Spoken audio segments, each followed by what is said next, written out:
దినం సందర్భంగా కర్నూలు జిల్లా ఆదోని పట్టణంలోని వైసీపీ పార్టీ కార్యాలయం నుంచి కలెక్టర్ ఆఫీసుకు ర్యాలీగా వెళ్లి మెమోరాండం సమర్పించారు. అనంతరం ఏర్పాటు చేసిన మీడియా సమావేశంలో మాజీ ఎమ్మెల్యే సాయి ప్రసాద్ రెడ్డి మాట్లాడుతూ ఇచ్చిన హామీలను నెరవేర్చని సీఎం మాట తప్పిన చంద్రబాబు అని ఎద్దేవా చేశారు.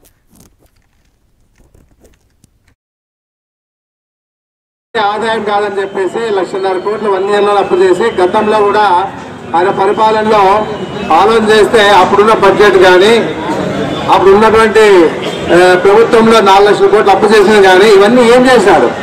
ఎవరికైనా పంచిపెట్టా అంటే ఏమీ లే.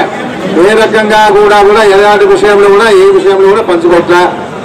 ఏదున్నా కూడా ఆయన అవసరాల కోసం ఏదైనా కానీ పార్టీ కార్యకర్తలు నాయకులు పార్టీ పరంగా వాళ్ళు బాగుండాలి కానీ ఏదన్నా కూడా ప్రజల గురించి ఆలోచించే పరిస్థితి చంద్రబాబు నాయుడు ఎప్పుడు చేయలేదు. బాగా గుర్తుపెట్టుకోండి.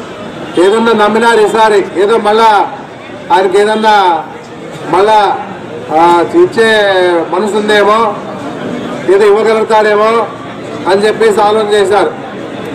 ప్రజలంతా కూడా ఏ విధంగా కూడా ఇచ్చిన హామీలను నెరవేర్చే పరిస్థితి లేకపోయినా ఉందని ఊడిస్తూ ఉన్నాడు.